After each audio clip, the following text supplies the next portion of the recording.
మంత్రి కొండా సురేఖ ప్రణాళికా సంఘం ఉపాధ్యక్షుడు చిన్నారెడ్డిపై చర్యలు అనివార్యమని రాష్ట్ర కాంగ్రెస్ క్రమశిక్షణ వ్యవహారాల కమిటీ తుది నిర్ణయానికి వచ్చినట్లుగా సమాచారం. నివేదికను ఇవాళ పీసీసీకి, ఏఐసీసీకి ఇవ్వనుంది. సోమవారమే ఇస్తారని ప్రచారం జరిగిన ఇతర కార్యక్రమాల వల్ల మంగళవారానికి వాయిదా పడింది. వ్యక్తుల స్థాయి పెద్దదని తప్పు చేసినా చూసి చూడనట్లు వదిలేస్తే పార్టీకి తీవ్ర నష్టం జరుగుతుంది.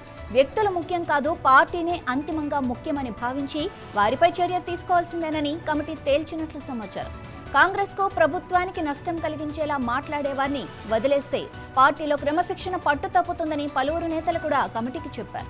గతంలో వరంగల్ జిల్లా ఎమ్మెల్యేలు ఫిర్యాదు చేసినప్పుడే హెచ్చరించిన కొండా సురేఖ వైఖరిలో ఏ మాత్రం మార్పు రాలేదని కమిటీ సభ్యులు భావిస్తున్నట్లుగా సమాచారం.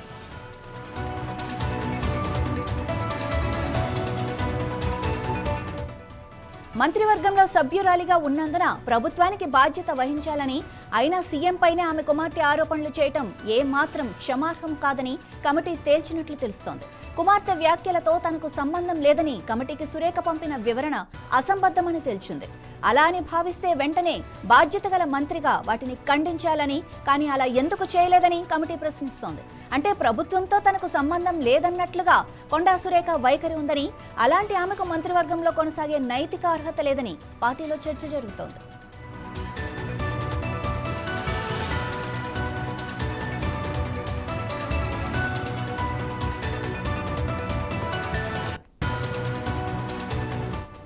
ప్రతిపక్షాల మాదిరిగా ఆమె కుమార్తె సుస్మిత చేసిన వ్యాఖ్యలు అసత్యాలే కాకుండా పెద్ద వయసులో ఉన్న పరకాల ఎమ్మెల్యే రేవూరిపై అవమానకర వ్యాఖ్యలు చేయటాన్ని కమిటీ తీవ్రంగా పరిగణిస్తోంది.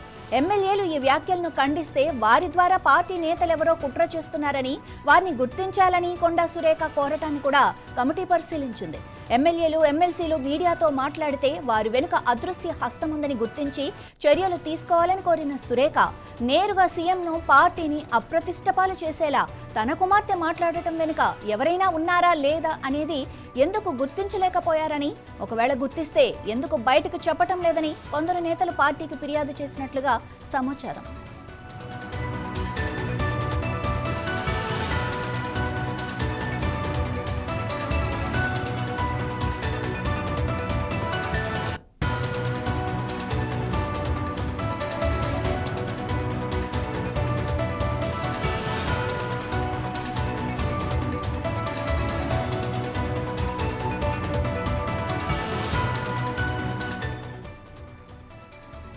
దీనిపై మరింత సమాచారం మా ప్రతినిధి రాజ్ కుమార్ అందిస్తారు. రాజ్ కుమార్, మరి క్రమశిక్షణ కమిటీ ఏవైతే సూచనలు చేసిందో అవన్నీ కొండా సురేఖకు తెలియకుండానే జరిగాయా? రైట్ మాధవి, మరి కొండా సురేఖ వ్యవహారం వచ్చేసి రోజు రోజుకు అది సంచలనంగా మారుతుంది. ఆమె చుట్టూ బిగించుకున్నట్టు కనబడుతుంది. ఎందుకంటే వాళ్ళ కుమార్తె చేసిన వ్యాఖ్యలు ఆ రోజు లేకపోతే నెక్స్ట్ డేనో వెంటనే నా కుమార్తె పొరపాటుగా మాట్లాడింది, ఇది మాట్లాడాల్సింది కాదు, నేను తీవ్రంగా ఖండిస్తున్నాను అని చెప్పాల్సింది ఉండేది. యాక్చువల్ రాజకీయాలు అలానే జరుగుతాయి. అది ఒక పరిపక్వత లేకపోతే ఫ్యూచర్ ను దృష్టిలో పెట్టుకొని మాట్లాడతారు. ఎందుకంటే ఖచ్చితంగా తన మామూలుగా ఎవరైనా ఒక వ్యక్తి, ఇప్పుడు వేరే పార్టీ వ్యక్తే సీఎం ను ఒకవేళ ఆరోపణ చేస్తే, విమర్శలు చేస్తే, రాజకీయ ఆరోపణలు చేస్తేనే పార్టీ డిఫెండ్ చేసుకుంటుంది. అదే పార్టీ ఎమ్మెల్యేలు కావచ్చు, ముఖ్యంగా మంత్రులు ఫస్ట్ లైన్ లో ఉండాలి. ముఖ్యమంత్రి మీద ఎవరైనా ఆరోపణ చేస్తే ఫస్ట్ దానికి అటాక్ మంత్రులు ఉండాలి. ఎందుకంటే ఆయన మంత్రివర్గానికి బాస్, లీడర్, నాయకత్వం వహించే వ్యక్తి ముఖ్యమంత్రి. సో మొదటగా మంత్రులు, ఆ తర్వాత ఎమ్మెల్యేలు, ఆ తర్వాత పార్టీ వాళ్ళు, ఇలా ఉంటుంది లైన్ ఎక్కడైనా.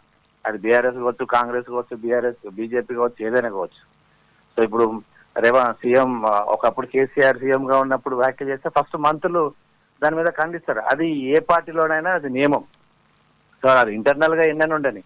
కానీ ఇప్పుడు ఇక్కడ ఏమైందంటే స్వయంగా మంత్రి కొండా సురేఖ కుమార్తె సుస్మిత పటేల్ చేసిన వ్యాఖ్యలు, అది కూడా పార్టీ మీద కాదు, లేకపోతే రాజకీయ ఆరోపణలు కాదు, లేదా ప్రత్యర్థుల మీద కాదు, డైరెక్ట్ ఏకంగా ముఖ్యమంత్రి మీదనే ఆరోపణలు చేయడం, ముఖ్యమంత్రినే టార్గెట్ గా చేసి మాట్లాడడం అనేది, సో దాన్ని ఖచ్చితంగా కొండా సురేఖ ఖండించాల్సి ఉండేది. కానీ ఆమెకు క్రమశిక్షణ కమిటీ ఏదైతే మల్లురావు ఆధ్వర్యంలో కమిటీ నోటీసులు, షోకాజ్ నోటీసు ఇచ్చినప్పుడు దాని ఆమెకు ఎక్స్ప్లెనేషన్ సరిగా లేదని వాళ్ళకు అర్థమైపోయింది. ఎందుకంటే సరిగా వివరణ ఇవ్వలేదని ఆల్రెడీ మల్లురావు అసంతృప్తి వ్యక్తం చేశారు.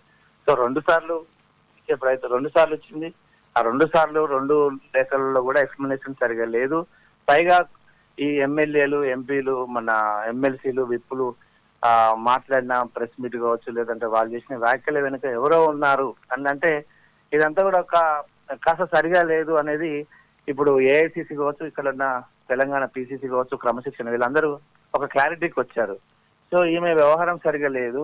ఒకవైపు తన కుమార్తె చేసిన వ్యాఖ్యలను ఖండించకపోగా ఇంకా ఖండించిన వారిని ఈమె వేలెత్తు చూపడం అనేది ఇది మనం ఉపేక్షించేది లేదు. ఖచ్చితంగా ఈమె పార్టీ లైన్ దాటింది, ముఖ్యమంత్రి విమర్శించింది, కాబట్టి ఈమె మీద చర్యలు తీసుకోవాలని వీళ్ళు డిసైడ్ అయినట్టుగా అర్థమవుతోంది. వీళ్ళు చర్చలు ఈ రోజు కూడా కమిటీ మళ్ళీ భేటీ అవుతుంది. నిన్న కూడా ముఖ్యమంత్రి మాట్లాడారు లాస్ట్ లో మీడియా సమావేశంలో. ఆ తర్వాత మీడియా సమావేశం తర్వాత నిన్న దాదాపు 2-3 గంటలు డిఫరెంట్ మీటింగ్స్ నిన్న సెక్రటరియట్ లో ముఖ్యమంత్రి రేవంత్ రెడ్డి చేసినట్టుగా మనకు సమాచారం. మొదటగా బట్టి విక్రమార్కతో భేటీ అయ్యారు. అందుకంటే ముందు కూడా మీడియా సమావేశం అయిపోయిన వెంటనే అందుబాటులో ఉన్న నిన్న మీడియా సమావేశానికి వచ్చిన అందరూ ఎమ్మెల్యేలు, ఎమ్మెల్సీలు, విప్పులు, మంత్రులతో ఒక మీటింగ్ చేశారు. అసెంబ్లీ సమావేశాలు డిసైడ్ చేశారు. దాంట్లోనే పెద్దగా ఏం మాట్లాడకపోయినప్పటికీ ఒకటే లైన్, ఖచ్చితంగా పార్టీ ఉపేక్షించలేదు, ఇలాంటి వ్యాఖ్యలు చేసిన వారిపై పార్టీ సీరియస్ గా ఉంది అనేది ఒక ఇంటర్నల్ గా మాట్లాడినట్టుగా తెలిసింది. దానికి బట్టి విక్రమార్క కూడా సేమ్ అదే, మనం ఎలా ఉపేక్షించాల్సి లేదు, ఖచ్చితంగా కఠినమైన చర్యలు తీసుకోవాల్సిందే, ఇది వాళ్ళ వదిలిపెడితే మళ్ళీ రేపు ఇంకొకరు తయారవుతారు అని బట్టి విక్రమార్క కూడా నిన్న కొంతమంది ఎమ్మెల్యేలతో అన్నట్టుగా మనకు సమాచారం. సో దీంతో ఆమెకు మద్దతు తెలిపేవారు ఒక్కరు కూడా లేరు ఇప్పటి వరకు. అందరు కూడా అటాక్ మోడ్ లో ఉన్నారు. ఎందుకంటే ఏకంగా సీఎం చేసిన వ్యాఖ్యలకు ఇది పార్టీలో చర్చ జరుగుతుంది. చాలా మంది పార్టీ నుంచి కూడా ఆమెను తీసేయాలి, ఇలాంటి వాళ్ళు పార్టీకి ఇబ్బంది కలిగిస్తారు, పార్టీ నష్టపోతుంది, పార్టీ బలహీనపడుతుంది, ప్రతిపక్షాలకు ఒక అవకాశం దొరుకుతుందని.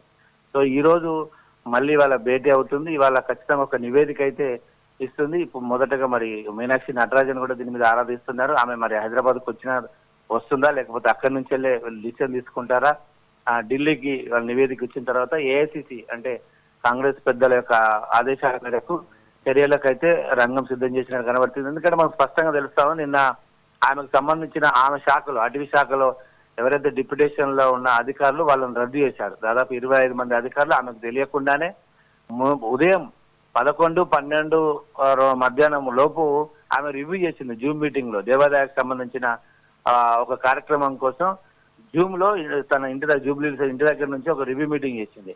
సో సాయంత్రం సీఎం వచ్చిన వెంటనే ఈ ఎవరైతే అధికారులు ఉన్నారో ఆమెకు తెలియకుండానే, సమాచారం లేకుండానే వాళ్ళ యొక్క డిప్యుటేషన్స్ అన్ని రద్దు చేయడం జరిగింది. సో ఇదంతా వ్యవహారం చూసినట్లయితే ఖచ్చితంగా కొండా సురేఖను తప్పించే అవకాశాలు అయితే కనబడుతున్నాయి. Thank you Raj Kumar.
తెలంగాణలో ఫీజు రియంబర్స్మెంట్ బకాయిలపై బీజేపీ చేపట్టిన లడాయి దీక్ష రెండో రోజుకు చేరుకుంది. హైదరాబాద్లోని తెలంగాణ బీజేపీ కార్యాలయంలో బీజేపీ నేత రామచంద్రరావు నిరాహార దీక్ష కొనసాగిస్తున్నారు. రాష్ట్ర ప్రభుత్వం విద్యార్థులకు సంబంధించిన సుమారు